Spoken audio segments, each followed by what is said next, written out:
Olá, graça e paz, eu sou Luiz Oliveira e você está no canal Auxílio EBD. Estamos comentando a revista Lições Bíblicas Adultos da CPAD para o terceiro trimestre de 2024. O título desta série de lições é O Deus que governa o mundo e cuida da família. Os ensinamentos divinos nos livros de Ruth e Esther para a nossa geração. O escritor desta série de lições é o pastor Silas Queiroz. E chegamos hoje na lição de número 8, que tem por título A Resistência de Mardoqueu. O texto áureo encontra-se no livro de Esther, no capítulo 3, versículo 3, e nos diz: Então, os servos do rei que estavam à porta do rei disseram a Mardoqueu: Por que traspassas o mandado do rei? Já a verdade prática nos ensina, como cristãos, somos sujeitos a conflitos ético-morais e devemos decidir sempre de acordo com a vontade e a orientação de Deus. Para a leitura bíblica em classe, temos dois textos. O primeiro deles está no livro de Esther, capítulo 2, versículos 21 ao 23, e o segundo deles está no mesmo livro de Esther, agora no capítulo 3, versículos de 1 ao 6. Acompanhe a leitura, por favor. Esther, capítulo 2. Naqueles dias, assentando-se Mardoqueu à porta do rei, dois eunucos do rei, dos guardas da porta, Bigtã e Teres, grandemente se indignaram e procuraram pôr as mãos sobre o rei Assuero. E veio isso ao conhecimento de Mardoqueu, e ele o fez saber à rainha Esther, e Esther o disse ao rei em nome de Mardoqueu. E inquiriu-se o negócio e se descobriu, e ambos foram enforcados numa forca. Isso foi escrito no livro das crônicas perante o rei. Agora, Esther capítulo 3. Depois dessas coisas, o rei Assuero engrandeceu a Amã, filho de Amedata, Agagita, e o exaltou, e pôs o seu lugar acima de todos os príncipes que estavam com ele. E todos os servos do rei, que estavam à porta do rei, se inclinavam e se prostravam perante Amã, porque assim tinha ordenado o rei acerca dele. Porém, Mardoqueu não se inclinava nem se prostrava. Então os servos do rei, que estavam à porta do rei, disseram a Mardoqueu: Por que traspassas o mandado do rei? Sucedeu, pois, que, dizendo-lhe eles isso de dia em dia, e não lhes dando ele ouvidos, o fizeram saber a Amã, para verem se as palavras de Mardoqueu se sustentariam, porque ele lhes tinha declarado que era judeu. Vendo, pois, Amã que Mardoqueu não se inclinava nem se prostrava diante dele, Amã se encheu de furor, porém, em seus olhos, teve em pouco o pôr as mãos só sobre Mardoqueu, porque lhe haviam declarado o povo de Mardoqueu. Amã, pois, procurou destruir todos os judeus que havia em todo o reino de Assuero ao povo de Mardoqueu. Segundo o plano de aula da revista, esta lição tem 3 objetivos. Primeiro, tratar a respeito da descoberta de Mardoqueu acerca de uma conspiração contra o rei. Segundo, abordar a exaltação de Amã pelo rei. E por fim, terceiro, relacionar a resistência de Mardoqueu com o ódio de Amã. Meus irmãos, como de costume, eu gostaria de lembrá-los que, para aqueles que assim desejarem, o arquivo com as notas de aula que eu utilizei para a gravação desta videoaula está disponível para download. O link para download está aqui logo abaixo na descrição deste vídeo. Vamos agora à introdução. A ascensão de Esther ao trono foi celebrada com grande festa. Assuero decretou feriado e se mostrou muito generoso, distribuindo presentes aos seus súditos. Meus irmãos, essa questão apontada pelo comentarista pode ser encontrada ali no capítulo 2, versículo 18 do livro de Esther. O rei Assuero, depois de ter escolhido Esther para ocupar ali o cargo que fora de Vasti, ele apresentou a nova rainha a todos. talvez até como sendo uma lição para todas as mulheres daquele período. Porque nós já sabemos, porque já estudamos sobre o tema, quando Vasti se recusou a obedecer às ordens do rei Assuero, ela foi retirada do trono, a sua punição foi justamente essa, ela foi retirada do trono para que ela não servisse de mau exemplo para as outras mulheres ali do reino dele. Então, este evento de coroação de Ester foi justamente a finalização daquele processo, quando Assuero, mostrando a sua nova rainha, a sua nova esposa, aquela que viria a substituir Vasti, assumindo o trono, então concluindo este tema. Ou seja, Vasti se recusou a obedecer, ela foi tirada. E agora havia uma outra pessoa no lugar dela. Mesmo na condição de rainha, Ester permaneceu obedecendo a Mardoqueu. Não revelou a ninguém que era judia. Havia muito o que acontecer na corte. Conspiração, inveja e tramas. A história continua. Meus irmãos, esta atitude de Ester, de ainda continuar respeitando o que Mardoqueu falou para ela em relação à sua conduta, nos mostra claramente que a jovem rainha nutria por Mardoqueu, seu primo, uma profunda relação de respeito e também de gratidão. Nós precisamos nos lembrar que Ester, ela foi adotada por Mardoqueu quando os pais da jovem morreram, sendo que a partir daquela fatalidade, Mardoqueu se colocou na posição de guardião e na posição de pai daquela moça, cuidando dela e ajudando ali no seu crescimento, protegendo, alimentando, enfim, fazendo realmente ou exercendo realmente o papel de pai. Então percebam que a gratidão de Ester para com Mardoqueu, ela se estendeu até mesmo depois dela ter sido coroada como rainha. Notem então como deve ser uma relação de amizade, uma relação assim de gratidão entre pessoas. Não importa a posição que nós assumamos, não importa quantas mudanças tenham ocorrido nas nossas vidas. A nossa relação de gratidão, a nossa relação de respeito com os nossos irmãos, com os nossos parentes, com as pessoas, elas precisam se manter intactas, queridos irmãos. Não é a nossa posição que nos faz diferente de ninguém. Não é o título que nós recebemos, não é a nossa condição financeira, não é a nossa condição intelectual que nos difere. Porque, segundo a Bíblia Sagrada, nós que somos cristãos, servos de Deus, todos nós fomos comprados pelo próprio sangue de Cristo Jesus. Então, diante de Deus, nós temos o mesmo valor, independentemente da classe social que nós ocupemos. Então, se pudermos tirar uma lição, uma aplicação prática dessa lição, a primeira delas seria essa. Não observe ou não se importe tanto com a sua posição social. Nós somos iguais aos irmãos. Não importa se temos mais condição social ou menos condição social do que o nosso próximo, do que o nosso irmão. Diante de Deus, nós temos o mesmo valor. A palavra-chave para esta lição é resistência. Chegamos agora ao tópico 1.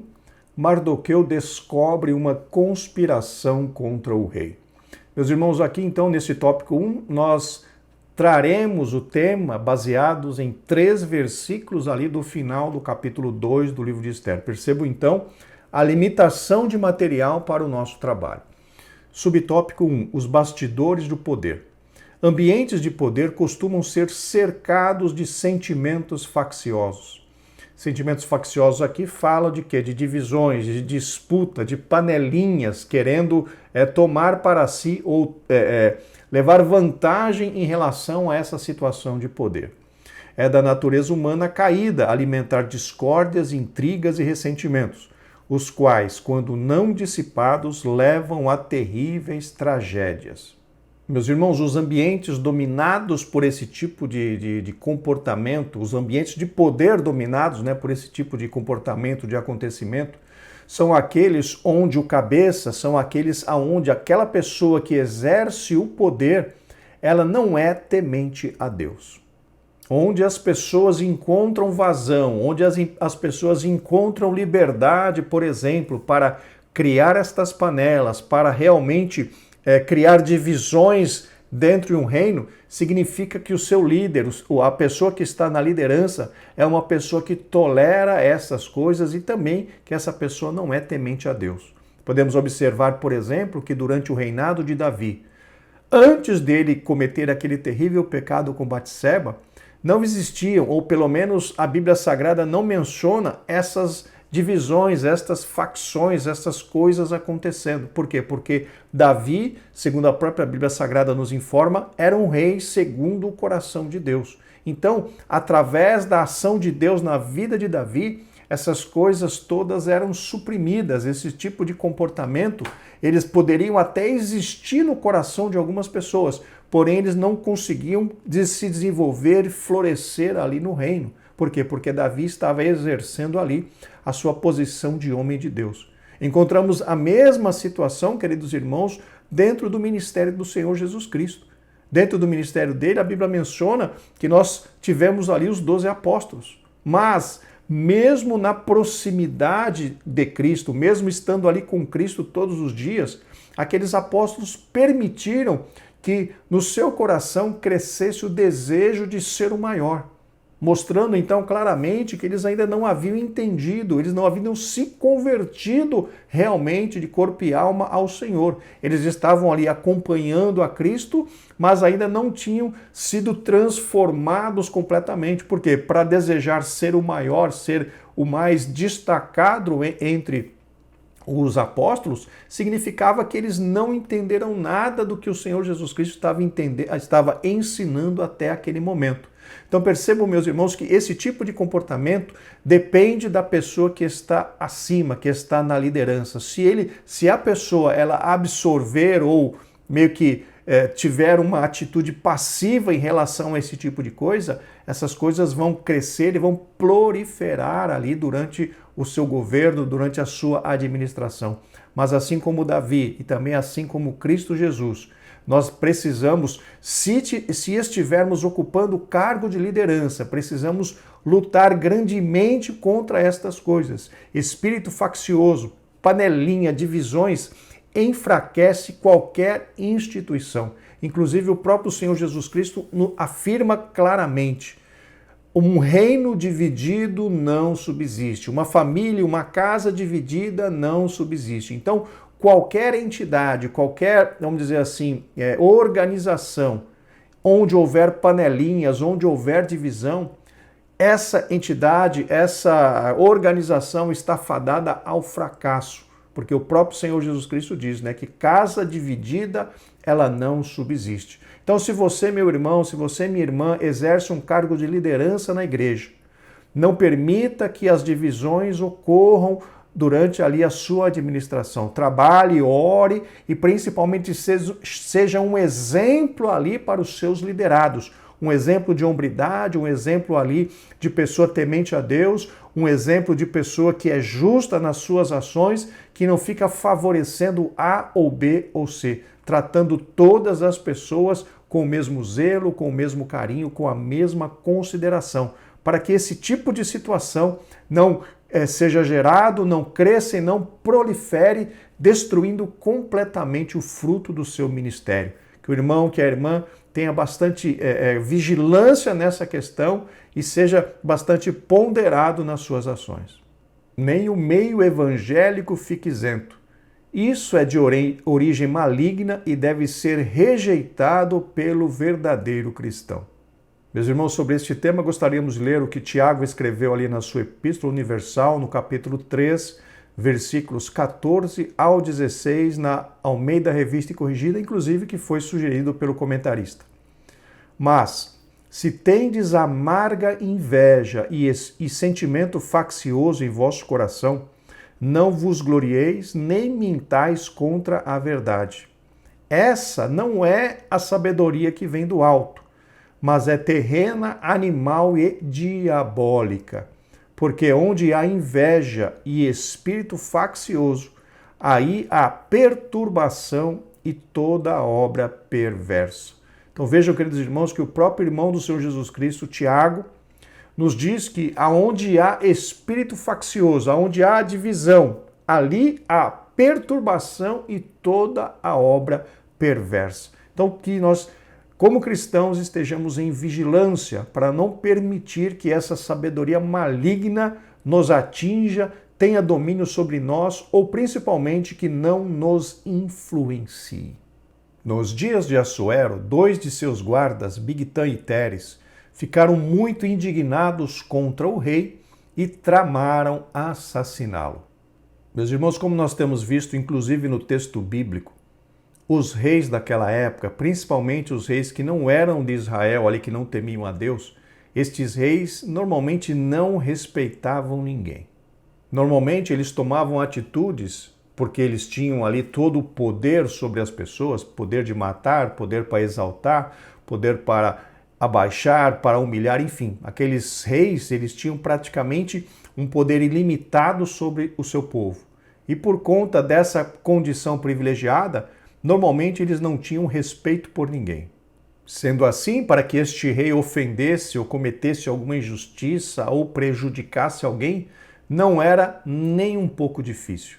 A Bíblia não menciona o que foi que o rei Assuero fez em relação a estes 2 guardas, mas pelo que o texto bíblico nos informa, eles ficaram grandemente indignados em relação ao rei, a ponto de, percebam, a indignação daqueles homens foi tão grande que eles chegaram a tramar, a planejar um meio de tirar a vida do rei Assuero. Notem que eles correram o risco até de perder a vida por conta dessa indignação, por eles terem planejado matar o rei. Mardoqueu trabalhava junto à porta do palácio e ficou sabendo do plano. Fiel ao rei, contou a Ester para que o avisasse, o que ela fez em nome de Mardoqueu. Meus irmãos, aqui entramos num ponto que alguns podem considerar polêmicos. Por quê? Porque na mente, no senso comum e naquilo que as pessoas acreditam, cada pessoa deveria cuidar da sua própria vida, não se metendo na vida dos outros. Isso é o que nós vemos normalmente em todos os lugares. As pessoas não estão preocupadas em seguir a justiça, as pessoas estão preocupadas em cuidar da sua própria vida. Mas nós não podemos nos esquecer que tudo aquilo, mesmo a omissão, tudo aquilo que nós nos omitirmos de fazer, também é pecado diante de Deus. A Bíblia diz, se eu puder fazer o bem e não o fizer, eu estarei cometendo pecados. Então, a ação de Mardoqueu em alertar o rei sobre o plano ali que estavam arquitetando para matá-lo, além de ser ali uma demonstração da fidelidade de Mardoqueu ao rei, também se configurava numa obediência aos mandamentos do Deus de Israel. E por que estamos dizendo isso? Porque, conforme acabamos de mencionar, alguém pode pensar que Mardoqueu estava errado por ter se metido na vida de outras pessoas, mas ele devia fidelidade ao rei. Ele estava ali, o rei Assuero era o seu governante, e ele devia fidelidade a este rei. Então, Mardoqueu, sabendo de um plano para tirar a vida do rei, a sua obrigação moral, a sua obrigação como servo, a sua obrigação principalmente como um homem de Deus, era justamente alertar o rei em relação àquele perigo que ele estava correndo. Isso não se configura bajulação, puxação de saco, de forma nenhuma. Isso configura o quê? Uma ação de justiça que é esperada de todo homem e de toda mulher de Deus. Não tem nada a ver com alguém, vamos dizer assim, desculpa a expressão chula, caguetar ninguém. É justamente uma ação de justiça na qual Mardoqueu foi completamente aprovado. O fato de ter sido promovida a uma posição elevada não envaideceu Ester. Ela não se envergonhou do primo e nem aproveitou da informação para projetar ainda mais o próprio nome. Além de permanecer obedecendo a Mardoqueu, transmitiu ao rei a informação dando-lhe o devido crédito. Meus irmãos, aqui é importante nós mencionarmos algo a respeito da visão geral, da visão global a respeito deste acontecimento. Nós vamos ver no desenrolar da história que este acontecimento contribuiu para que o plano de Deus se concretizasse na terra. Este fato dessa conspiração, este fato desta ameaça contra a vida do rei, ter sido alertada ali por Mardoqueu, vai contribuir grandemente para que a vontade e o plano de Deus fossem realizados ali naquele período. Então, queridos, Deus estava no controle de todas as coisas. Já quando mencionamos essa questão do fato de Esther ter creditado a Mardoqueu todo o crédito em relação à informação, quando nós olhamos para a história, não poderia ter sido diferente, meus irmãos. Por quê? Porque a rainha, ela não tinha contato ali com os guardas que estavam na porta. Ela não tinha, ou pelo menos a Bíblia não informa, e se nós olharmos a estrutura dos reinos da época, a rainha não tinha contato com os guardas que ficavam na porta. As pessoas que tinham contato com a rainha eram os eunucos que trabalhavam dentro do palácio. Ou seja, Esther não teria contato com aqueles dois guardas da porta e, por conseguinte, se ela trouxesse uma informação como essa sem dar o crédito para Mardoqueu, seria uma coisa no mínimo estranha. Mas quando ela deu o crédito para Mardoqueu, que era na realidade a verdade dos fatos, faria todo sentido para o rei. Por quê? Porque Mardoqueu, segundo a Bíblia Sagrada, é quem ficava ali sentado à porta do rei. E aqueles guardas estavam também ali à porta do rei. Então Mardoqueu convivia no mesmo ambiente do que aqueles guardas, facilitando então entrar em conhecimento a respeito daquele plano. Então, queridos irmãos, além dessa história, dessa justificativa que o comentarista apresentou, existe mais essa outra justificativa do fato de ter sido Mardoqueu quem ali interagia com os guardas e não Esther. Por quê? Porque Esther estava lá dentro do palácio. Ela não tinha acesso àqueles guardas ali. Quem tinha acesso a Rainha Esther era justamente os eunucos que trabalhavam ali junto com ela. Ela não tinha nenhum acesso àqueles guardas. Então, ficaria meio difícil ela mesma saber das informações ou saber dessas informações que ocorria ali no meio dos guardas, sem que tivesse alguém para transmitir a ela essa informação. E justamente Mardoqueu foi a pessoa que serviu de informante ou serviu como origem da informação que ela recebeu para poder alertar o rei que corria risco de vida. Subtópico 2, a investigação. A atitude de Esther se revelou não apenas eticamente correta, mas também revestida de prudência. Embora possivelmente ela não imaginasse, houve uma investigação prévia para apurar a informação, descobrindo-se que, de fato, havia um plano homicida em andamento. Bigtan e Teres foram enforcados. Meus irmãos, a Bíblia não nos traz maiores detalhes a respeito dessa questão da investigação. Mas vamos fazer a leitura do texto sugerido pelo comentarista, Esther capítulo 2, versículo 23, vamos ler na Nova Versão Transformadora. Quando o caso foi investigado e descobriu-se que o relato de Mardoqueu era verdadeiro, os dois homens foram enforcados.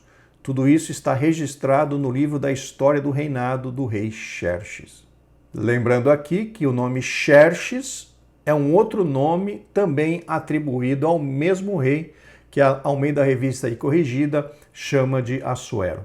Mardoqueu certamente buscou certificar-se da conversa que ouviu antes de transmiti-la a Esther. Realmente, meus irmãos, a Bíblia diz que Mardoqueu ouviu a respeito dessa história, mas nós não sabemos, porque a Bíblia não informa claramente a respeito disso. Pode ser até que o próprio Mardoqueu tenha ouvido os dois guardas ali, os dois eunucos que faziam a guarda da porta do rei, conversarem sobre esta trama. Então nós não temos esses detalhes, né, sobre quem foi que falou para Mardoqueu ou quem foi que Mardoqueu ouviu falando a respeito deste plano. O certo é que Mardoqueu ouviu esta informação e transmitiu a Esther, que transmitiu a Assuero, e Assuero pediu para que se investigasse e foi realmente, a informação foi confirmada, aquela informação passada por Mardoqueu foi confirmada, pois realmente encontrou-se ali um planejamento para a morte do rei Assuero, que iniciou ali na vida daqueles dois guardas da porta. O rei, mesmo ouvindo da rainha, teve o cuidado de apurar a informação. É uma questão de justiça. Nesse ponto, Assuero agiu como um líder sensato e não exerceu o poder de forma precipitada. Meus irmãos, aqui existe um conceito bastante importante que nós precisamos mencionar.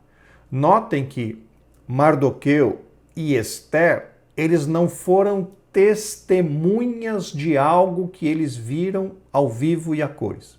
Ou mesmo que Mardoqueu tivesse ouvido a respeito do plano ali dos dois guardas, ele é apenas uma pessoa.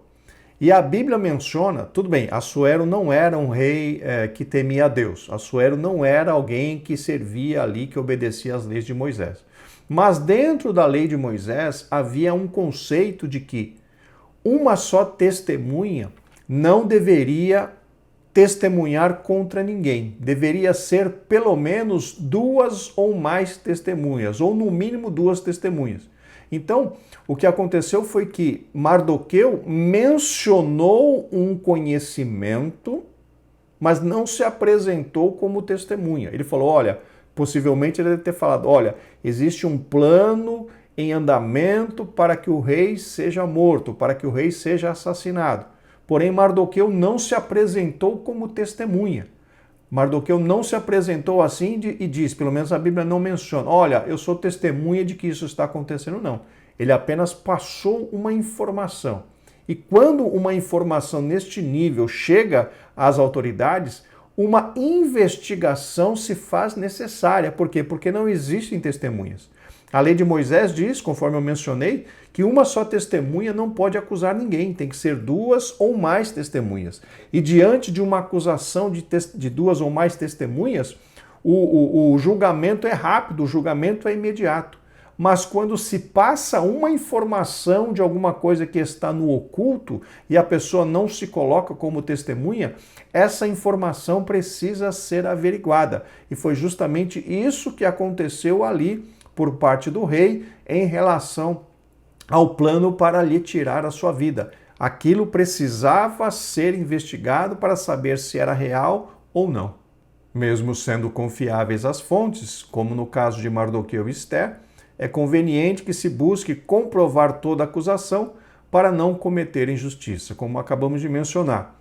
Não havia ali testemunhas oculares, não havia ali, pelo menos a Bíblia não menciona, ninguém que pudesse confrontar aqueles dois sendo testemunha do plano. Então, toda a informação passada ali por Mardoqueu a Esther e depois posteriormente a Assuero precisava obrigatoriamente ser investigada. Agir com base no ouvir dizer estimula fofocas e torna o líder suscetível a manipulações. Meus irmãos, aqui é um ponto bastante delicado. Infelizmente, há muitos líderes que se deixam influenciar por pessoas que não são confiáveis por causa dos frutos que essas pessoas apresentam.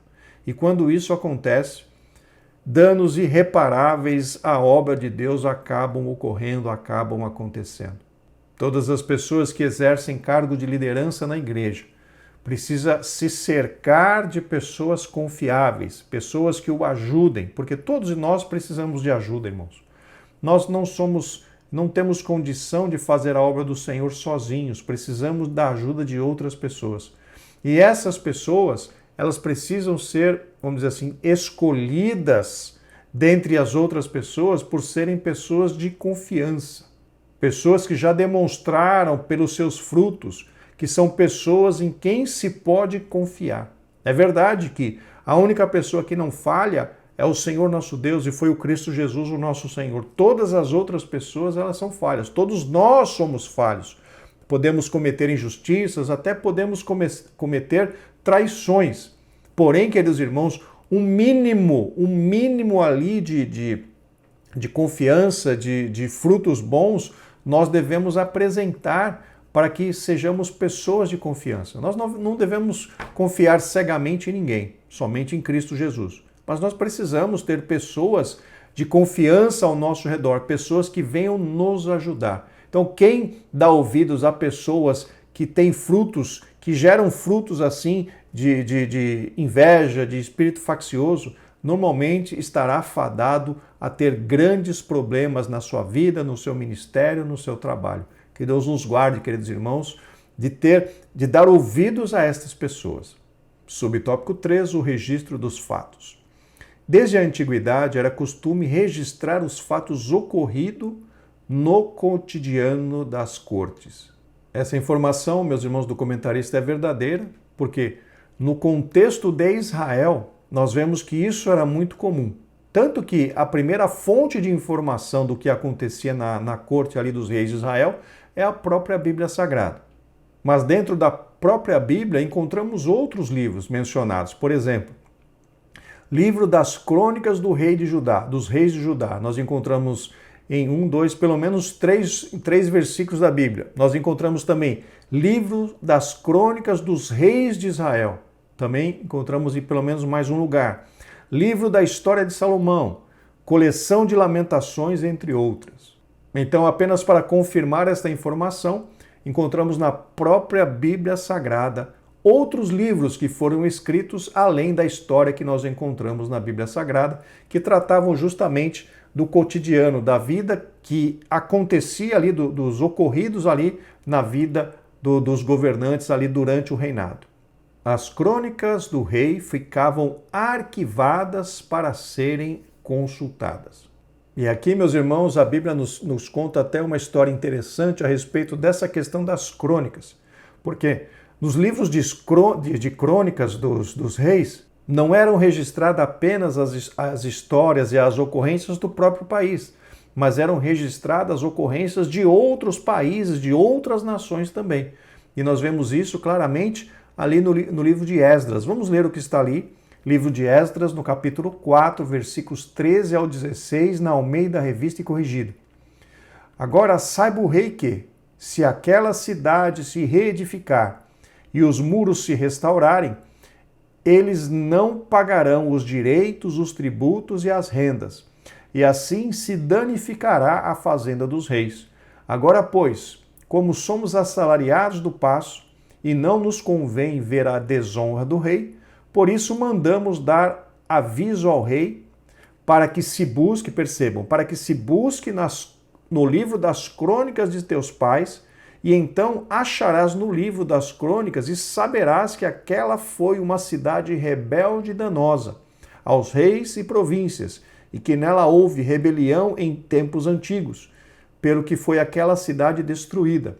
Nós, pois, fazemos notório ao rei que, se aquela cidade se reedificar e os seus muros se restaurarem, desta maneira não terás porção alguma desta banda do rio.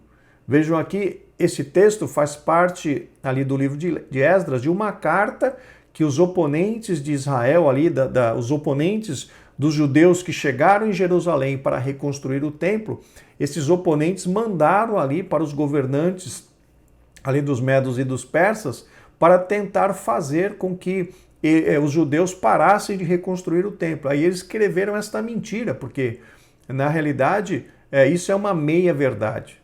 Porque os judeus começaram a restaurar o templo debaixo justamente da ordem do rei Ciro.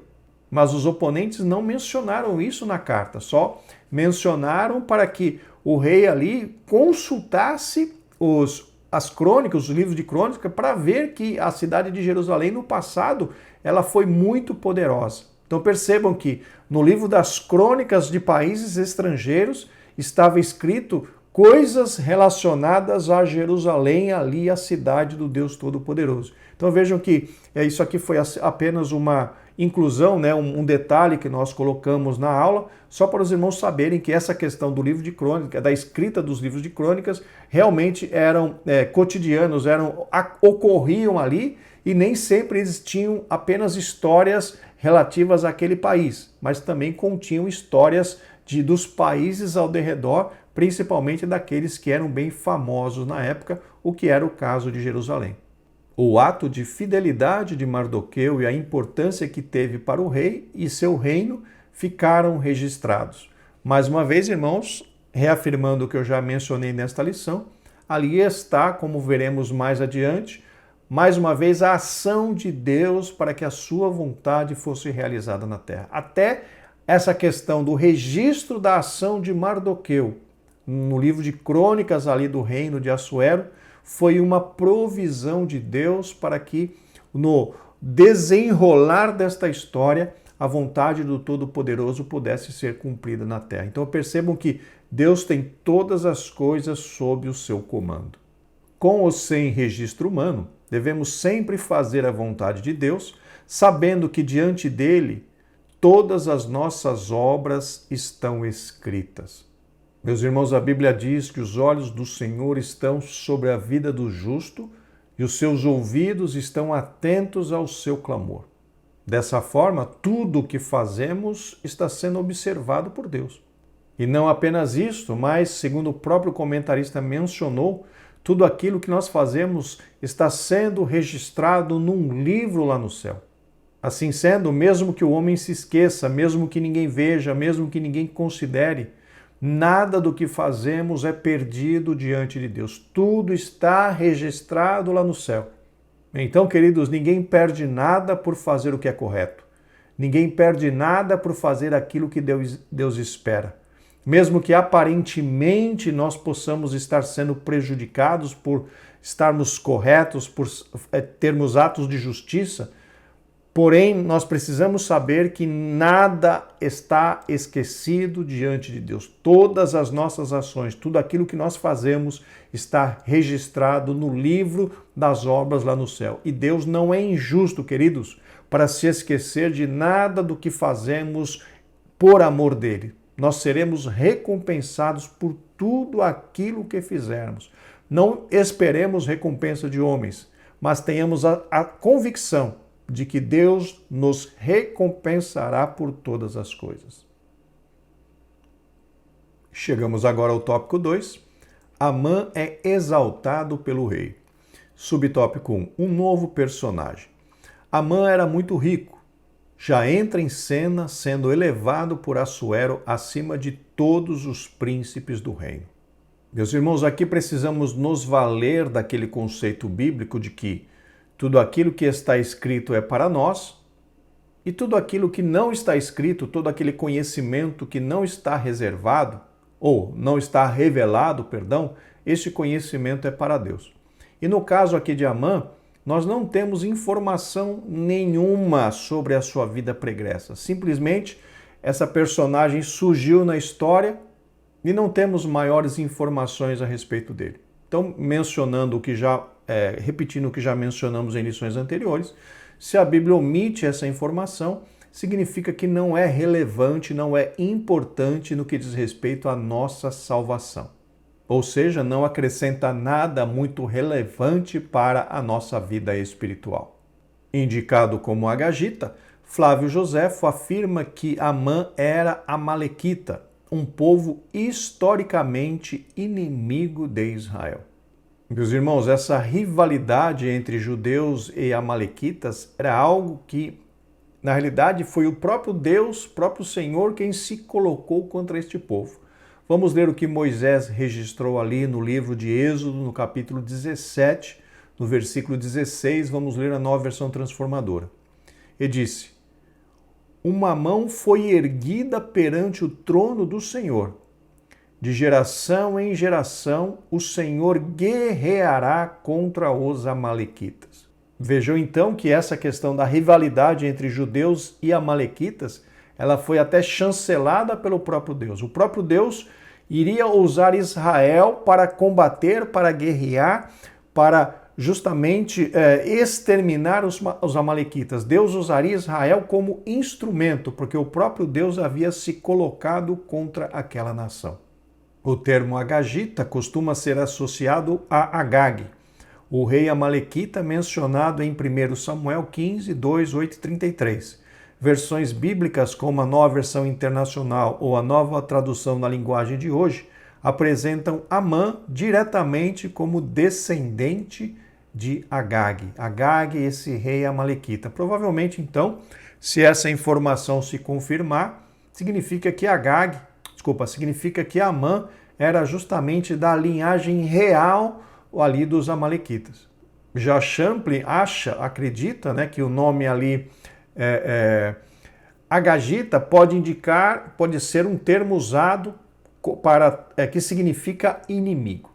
Independente da justificativa, se realmente Amã era parente ali de Agag ou era esse termo agagita era simplesmente para uma outra designação de inimigo, independente de uma coisa e outra, o certo é que Amã realmente era alguém que provavelmente detestava os judeus.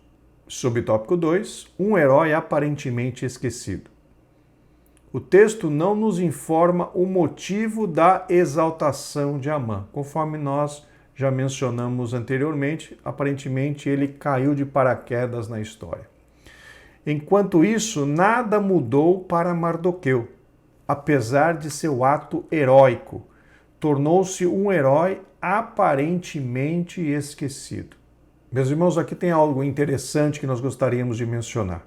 A Bíblia afirma que todas as coisas contribuem juntamente para o bem daqueles que amam a Deus, para aqueles que são chamados pelo seu decreto. Notem que se Mardoqueu tivesse recebido por parte do rei algum tipo de reconhecimento antes da hora certa, antes do momento planejado por Deus, talvez o desfecho dessa história pudesse ter um final, pudesse ser diferente, até provavelmente com prejuízo para os judeus. Mas notem que quando Deus está no controle de alguma coisa, as coisas vão acontecendo de acordo com a vontade de Deus e muitas vezes podemos até não entender o porquê daquilo está acontecendo, o porquê que aquilo, ou melhor, porque aquilo está acontecendo ou porque alguma coisa não aconteceu. Mas quando Deus está na direção, Deus vai conduzindo todas as coisas de acordo com a sua soberana vontade, para que no final, quando Deus agir do jeito que Ele quer, nós possamos olhar para trás e ver que o trabalhar de Deus foi perfeito. Aqui no caso de Mardoqueu, ele estava aparentemente esquecido porque nada aconteceu com ele pelo seu ato de fidelidade ao rei Assuero. Mas notem que aquela ação não estava esquecida diante de Deus. No momento certo, Deus iria usar aquele conhecimento para que a sua vontade, a soberana vontade de Deus pudesse ser cumprida na terra.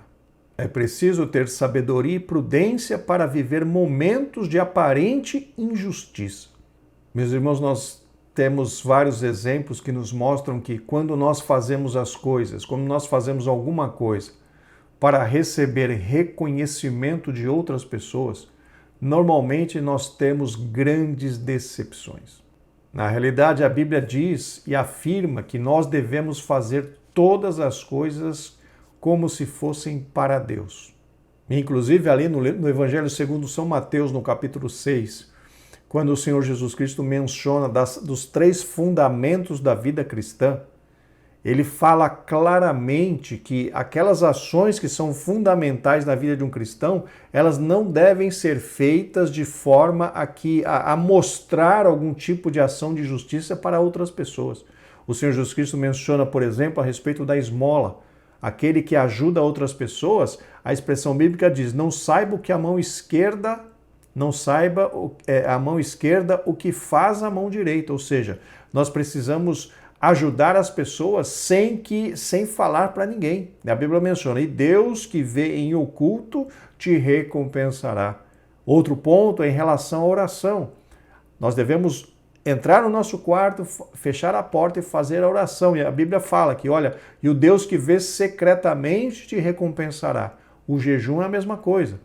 Aquele que jejua não tem que estar falando, não tem que estar demonstrando para as pessoas que está jejuando, mas tem que fazê-lo não para mostrar para as pessoas, mas tem que fazê-lo para Deus. E a Bíblia menciona que Deus que vê em oculto nos recompensará. Então, queridos, isso nos mostra claramente que todas as nossas ações, elas não podem buscar um reconhecimento humano. Nós temos que fazer as coisas buscando agradar e fazer o melhor para Deus. É natural que se nós fizermos o nosso melhor, em algum momento nós seremos elogiados, em algum momento nós seremos considerados pelos resultados que estamos apresentando. Mas nós não podemos contar com esses resultados, nós não podemos contar com esses elogios ou contar com esses reconhecimentos, porque normalmente nós seremos decepcionados. Mas a partir do momento em que nós entendemos que nós estamos fazendo tudo para Deus, não importa a reação das pessoas, não importa se seremos reconhecidos pelos homens ou não. A partir do momento em que nós fazemos o melhor para Deus, nós somos reconhecidos pelo próprio Deus e para nós, os seus servos, isto é o que basta. Como disseram os discípulos ali diante do Sinédrio, importa mais obedecer a Deus do que aos homens. E eu quero fazer uma paráfrase aqui, quero parafrasear essa mensagem dos apóstolos. É melhor agradar a Deus do que aos homens.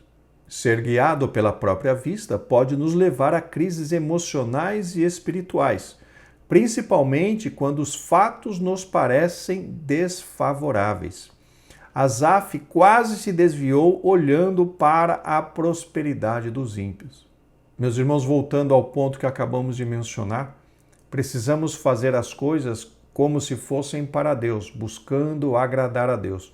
A partir do momento em que nós tiramos o olhar de Deus e passamos a olhar para as pessoas que estão à nossa volta, normalmente nós começamos a ter problemas. E por que começamos a ter problemas? Porque acabamos tentando levar em consideração uma tal de justiça própria. Queridos, a nossa justiça própria, pelo que a Bíblia nos menciona, ou pelo que a Bíblia afirma, diante de Deus são como trapos de imundícia. Os nossos atos de justiça, ou a justiça que nós temos, são aquelas providas ou aquelas que são nos fornecidas através das nossas ações em Cristo Jesus. E o que significa nossas ações em Cristo Jesus? Significam as nossas ações imitando as ações de Cristo, ou seja, todas as vezes que nós fazemos um ato de justiça, esse ato de justiça não vem de nós mesmos, mas vem de Cristo que nos salvou e a quem nós estamos imitando. Todas as vezes que nós falamos a verdade, não é mérito próprio nosso, mas é através da graça de Cristo em nossas vidas que nós podemos imitar a vida de verdade de Cristo. Então, em nós mesmos, nós não temos justiça alguma, mas todos os nossos atos de justiça, eles são refletidos através da graça de Cristo na nossa vida. Nós estamos sendo justos porque nós estamos olhando para Cristo e estamos imitando a Cristo. Porque se nós olhássemos para nós mesmos, nós seríamos completamente injustos. Se dependesse daquilo que a nossa natureza carnal deseja, nós só faríamos injustiça, que é o natural de todo aquele que está afastado de Deus. Mas a partir do momento em que o Evangelho nos alcançou, uma transformação espiritual está ocorrendo nas nossas vidas e recebemos graça para poder imitar as ações de Cristo. Então, não existe em nós uma ação de justiça, não existe em nós, ou partindo de nós próprios, do homem natural, algo que venha agradar a Deus. Mas, através de Cristo Jesus, através da obra que Ele realizou em nós, através da graça que nós recebemos dele, aí nós podemos sim imitar as ações de Cristo, seguir atrás de Cristo, fazendo obras de justiça, sendo verdadeiros. Por quê? Porque a graça está em nós e é a graça quem opera em nós, porque de nós mesmos nós não teríamos nada. Então, quando o comentarista menciona aqui que nós estamos olhando para a situação das outras pessoas, isso só nos trará frustrações. Por quê? Porque as outras pessoas não temem a Deus, as outras pessoas, elas são desonestas, elas são mentirosas, elas são adúlteras e muitas vezes essas pessoas prosperam na sua vida, têm uma aparente prosperidade, mas a Bíblia menciona que essa prosperidade não é permanente. Já a prosperidade que Deus dá aos seus filhos, essa sim, glória a Deus, podemos considerar permanente, porque não é uma prosperidade material humana, é uma prosperidade espiritual. Então, no caso que um comentarista menciona aqui a respeito de Asaf, ali no Salmo 73, Asaf disse ali nas suas palavras que só passou a entender essa situação quando ele entrou na casa de Deus, ou seja, quando ele passou a analisar essa questão pelo viés espiritual. Aí ele entendeu que mesmo que as pessoas tivessem fartura material, mesmo que as pessoas tivessem abundância de recursos financeiros, aquelas pessoas estavam condenadas, aquelas pessoas estavam fadadas a passar como a erva que se seca. Já aquele que faz a vontade de Deus, ele tem uma riqueza eterna, ele tem uma riqueza abundante, uma prosperidade espiritual, aleluia, muito maior. Ou seja, o ímpio, o incrédulo não tem prosperidade espiritual, mas nós que somos cristãos, nós desfrutamos dessa prosperidade espiritual, a presença de Deus conosco, a presença do Espírito Santo em nós, a alegria do céu, o contentamento, o socorro de Deus. Tudo isso, meus irmãos, vamos dizer assim, nós não conseguimos quantizar, não conseguimos mensurar, medir a quantidade ou o quão maravilhosos são esses recursos que nós recebemos da parte de Deus. Então nunca se compare com ninguém, nunca se coloque, vamos dizer assim, numa condição de coitado, de uma condição de pobretão, porque você não é. Se você é servo de Deus, você é filho do Deus Todo-Poderoso. Você é herdeiro de todas as coisas e você pode até neste momento estar passando por alguma dificuldade até financeira, mas saiba que todo aquele que é fiel, ele não é desamparado pelo Deus Todo-Poderoso. Então aquelas pessoas que têm muito dinheiro, não tenha inveja dela, porque se elas não se converterem, elas vão queimar no fogo do inferno e você já tem o que é mais importante, que é o seu nome escrito no livro da vida. Louvado seja o nome do Senhor para sempre. O exemplo de Mardoqueu nos apresenta um cenário que poderia ter tido o mesmo desfecho. Meus irmãos, nós não vemos dentro da Bíblia Sagrada nenhum tipo de menção que Mardoqueu ficou chateado, ficou triste ou ficou decepcionado por não ter sido reconhecido pelo rei. Para mim, Mardoqueu sabia exatamente ao Deus a quem ele estava servindo. Subtópico 3, evitando frustrações. Quando nutrimos altas expectativas, nos tornamos sujeitos a muitas frustrações. Queridos, é por isso que a nossa esperança precisa estar em Deus. Leamos o que disse ali o profeta Jeremias no capítulo 17, versículo 5. Vamos ler na Nova Versão Internacional. Assim diz o Senhor: maldito é o homem que confia nos homens, que faz da humanidade mortal a sua força, mas cujo coração se afasta do Senhor. Vejam aqui, quem nutre expectativas em relação ao homem, está confiando no homem. E o Senhor diz nesse versículo de Jeremias que maldito é o homem que confia no homem, ou seja, que coloca no homem a sua esperança.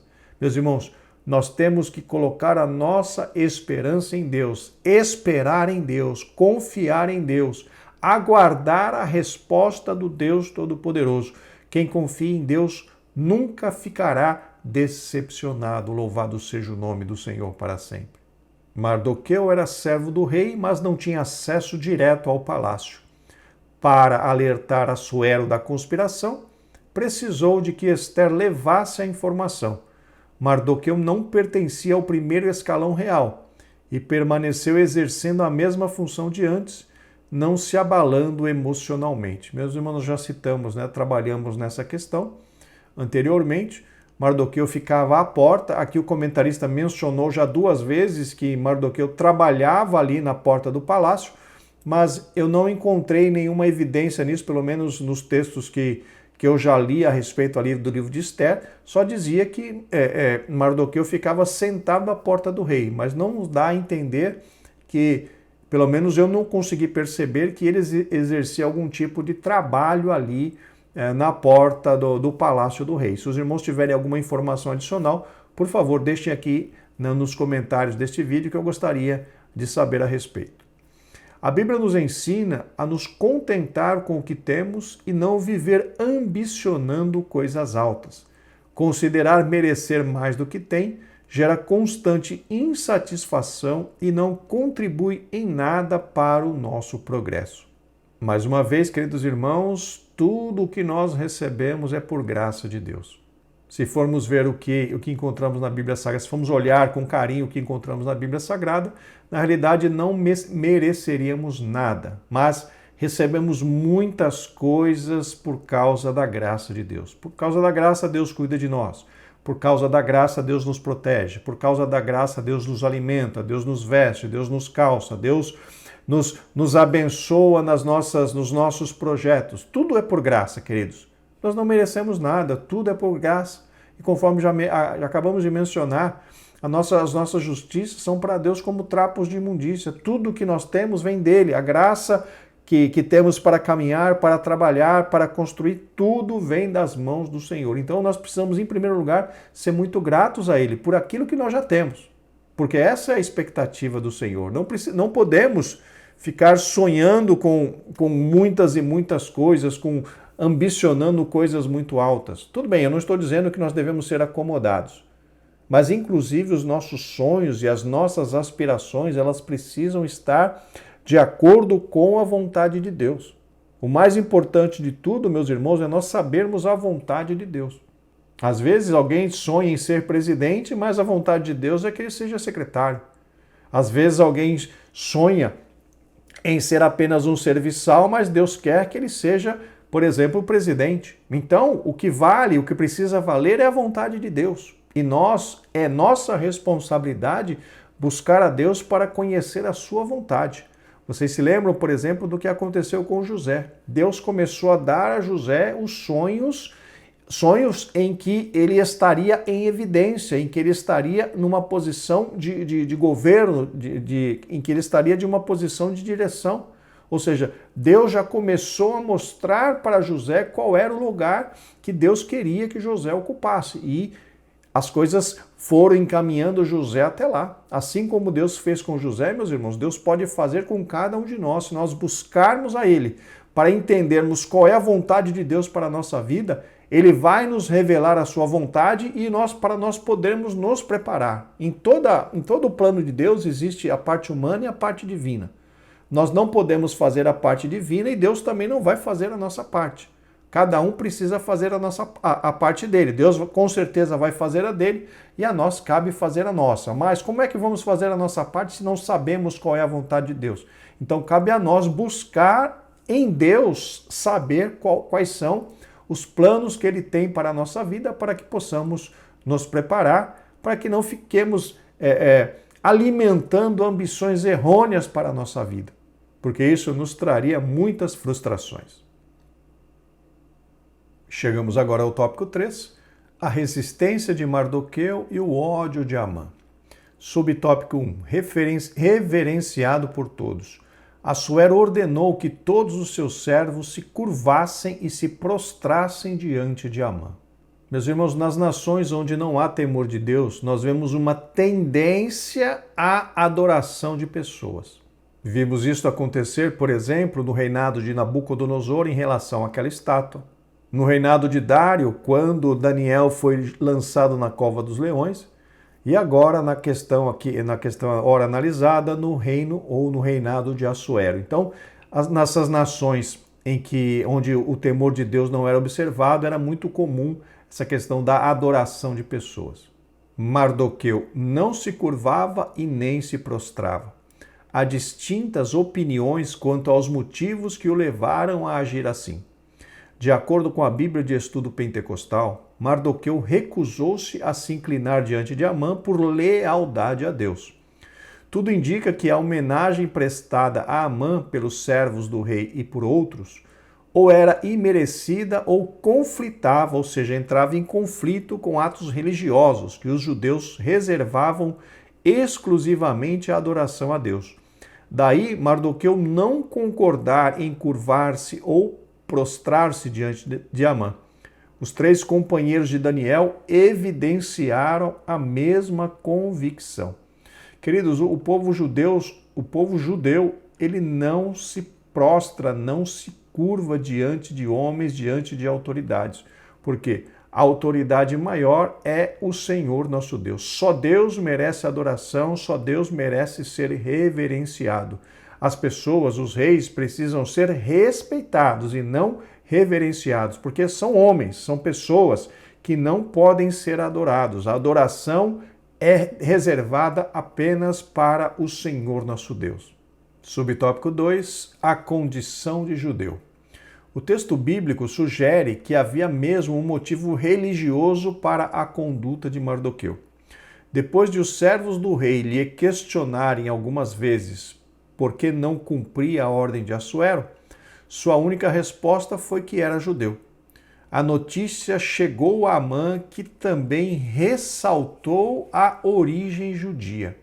Meus irmãos, aqui existe uma questão bastante interessante a ser notada, que as pessoas falaram para Amã que Mardoqueu desobedecia a ordem do rei de se prostrar diante dele, porque Mardoqueu pertencia ao povo judeu. Conforme nós mencionamos lá atrás, não se tem muita certeza se Amã já tinha ali uma rixa contra os judeus, ou se essa rixa surgiu justamente desse episódio com Amã, esse episódio com Mardoqueu, dessa desavença com Mardoqueu. O certo é que as pessoas falaram para Amã que Mardoqueu desobedecia porque ele era judeu. E isso gerou ira, pelo que nós vemos na Bíblia Sagrada, gerou ira em relação não apenas à ação de Mardoqueu, mas também Amã decidiu destruir inclusive aquele povo, porque aquele povo, provavelmente ele deve ter se informado um pouco mais, os judeus eram um povo diferente.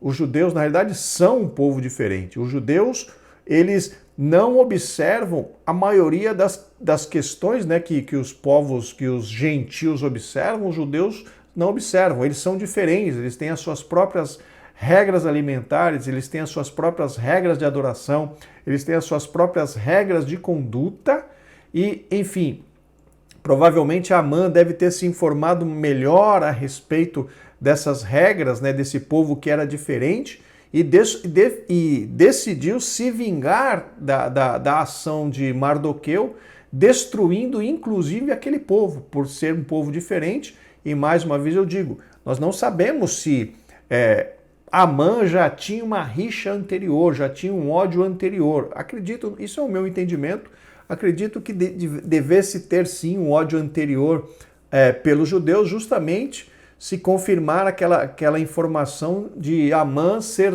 descendente ali dos amalequitas. Se isso se confirmar, no meu entendimento, é muito provável que Amã já nutria ali um ódio pela nação dos judeus. E quando encontrou um judeu que o desobedeceu ou que desobedeceu ao rei, não honrando a ele, aí que o seu ódio aumentou em muito contra os judeus e ele decidiu exterminar aquela nação por completo. Amã não seria o único a almejar o extermínio de todo o povo judeu. Meus irmãos, o povo judeu, por conta da sua relação com Deus Todo-Poderoso, acaba gerando muito ódio naquelas nações, naquele povo, que são dominados pelas forças contrárias. Vocês me entendem o que eu quero dizer? Desde a época que o povo de Israel ocupou ali a terra de Canaã, desde aquela época, o povo de Israel vem sofrendo com muitas guerras. Muitos povos tentaram destruí-los, muitos povos tentaram conquistar as suas terras. Muitas vezes Deus interviu para que isso não acontecesse, dando vitória ali ao povo de Israel. Outras vezes Deus permitiu que Israel fosse vencido na guerra, mas não fosse destruído, como foi no caso ali da queda de Jerusalém, quando o povo foi levado para a Babilônia. Deus guardou o seu povo, Deus protegeu o seu povo durante ali as perseguições, mas sempre existiu ali um ódio terrível, tremendo e profundo contra ali os servos de Deus, contra os israelitas, contra os judeus. E depois, mais para frente, ali por volta da Idade Média, começou a ser disseminado um sentimento que eles chamam ali de antissemitista, ou seja, um movimento de ódio profundo aos judeus, querendo ali a sua aniquilação. Então nós vemos que essa questão do combate e da perseguição aos judeus já acontecem há muitos e muitos anos, muitos séculos, podemos dizer. Mas nós estamos sempre vendo a mão de Deus sobre a vida dos judeus, guardando-os e protegendo-os. Mesmo que os judeus não aceitaram ali a pessoa de Cristo, a pessoa do Senhor Jesus Cristo como sendo o Cristo Redentor. Mesmo assim, a mão de Deus ainda continua sobre aquela nação, protegendo-os, porque segundo o que me falou Paulo, chegará um dia que toda a nação de Israel será salva. Louvado seja o nome do Senhor para sempre. Subtópico 3, inimizades intergeracionais. Além de se sentir ferido em seu orgulho, é possível que Amã estivesse agindo por uma inimizade intergeracional. Flávio Joséfo diz isso, o que confirmaria a sua descendência de Agag, o rei amalequita morto por Samuel. Meus irmãos, é aquilo que eu mencionei há pouco. A gente não tem certeza absoluta se realmente Amã já nutrisse ali um ódio em relação ao povo judeu, ao povo de Israel. No meu entendimento, se for realmente confirmado a sua ascendência ali em relação aos amalequitas, no meu caso eu entendo que realmente essa rixa já acontecia, esse ódio em relação aos judeus já estaria presente ali no coração de Amã, mas nós não temos como confirmar esta informação, é apenas uma suposição. A Bíblia relata alguns episódios de vinganças entre famílias, como no caso dos filhos de Jacó que mataram os siquemitas por causa do ultraje feito a Diná, filha de Leia. Está ali em Gênesis capítulo 34, versículos de 1 ao 31. Meus irmãos, essa questão de Diná foi uma questão muito triste. Essa jovem que era irmã ali, que era filha de Jacó, que era irmã ali dos patriarcas, ela saiu de casa sozinha, desacompanhada, e ali a Bíblia menciona que um filho por nome Siquém, o filho de Amor, o filho de uma pessoa ali da cidade de Siquém, cujo nome justamente também era Siquém, viu Diná e acabou forçando ela, acabou se aproveitando dela, acabou, vamos dizer assim, abusando dela fisicamente e intimamente. E isso era uma abominação, por quê? Porque os israelitas, eles já faziam, né, já cumpriam a ordem de Deus da questão da circuncisão. Então, um israelita não poderia casar com alguém que não fosse circuncidado. E já que Diná foi abusada por alguém que não era circuncidado, por um incircunciso, isso era uma abominação no meio de Israel. Porém, Diná teve culpa nessa situação, não estamos querendo aqui crucificar a pobre da menina, mas ela saiu de casa desacompanhada. E o tal do Siquém, viu ela sozinha, desacompanhada, acabou abusando dela fisicamente, o que causou ali uma revolta entre os seus irmãos. E por causa dessa situação vexatória, os irmãos ali de Diná, os filhos de Jacó, acabaram criando uma situação em que depois eles conseguiram se vingar de todas aquelas pessoas, causando ali uma grande mortandade. E aqui, só citando, né, o que o comentarista mencionou, esse foi um triste caso de vingança familiar por conta de uma injustiça cometida com a sua irmã. Então, os filhos ali de Jacó acabaram também cometendo, né, aquela atrocidade enorme. Além da Bíblia, a história secular apresenta inúmeros exemplos desses conflitos alimentados e repetidos ao longo de muitas gerações. Não muito longe de nós, em solo brasileiro, são conhecidas as histórias de perpetuação de violência por disputas econômicas, geralmente por terras, ou ofensas morais. Meus irmãos, o correto de dizer é: aonde não há temor de Deus, pode acontecer qualquer tipo de atrocidade, inclusive a questão do extermínio de pessoas. Onde não há o temor a Deus, qualquer coisa pode acontecer, porque não há limites para a violência, para a pessoa demonstrar a sua verdadeira natureza carnal. Que Deus guarde o nosso coração de toda inimizade e porfia. A vingança não nos pertence. Como filhos de Deus, devemos perdoar e buscar a paz. Meus irmãos, na realidade, já mencionamos isso em outras aulas, o perdão é uma obrigação do cristão. O cristão que não perdoa, ele não será perdoado por Deus. Vamos ler o que diz ali no Evangelho segundo São Mateus, capítulo 6, versículos 14 e 15, na Almeida Revista e Corrigida. Porque se perdoardes aos homens as suas ofensas, também vosso Pai Celestial vos perdoará a vós. Se, porém, não perdoardes aos homens as suas ofensas, também vosso Pai vos não perdoará as vossas ofensas. Sendo assim, a Bíblia é clara em dizer: perdão é uma obrigação na vida de todo cristão. Estamos chegando, meus irmãos, ao final de mais uma lição. Vamos para a conclusão. Uma das aplicações práticas da inteligência espiritual é não nos deixar iludir com a natureza humana. Embora não devamos viver desconfiando de tudo e de todos, também não podemos deixar de ser prudentes e ignorar a malignidade do coração humano. O maligno pode suscitar ódio contra nós de onde menos esperamos. Mardoqueu experimentou isso. Precisamos estar atentos e revestidos de toda a armadura de Deus para que possamos resistir e vencer o mal. Nossa luta não é contra a carne e sangue. Meus irmãos, muito obrigado pela sua companhia, pelo seu apoio, pela sua presença, pela sua oração em prol deste humilde trabalho. Se Deus quiser, estaremos juntos na próxima semana para o comentário da lição de número 9. Graça e paz e que Deus os abençoe.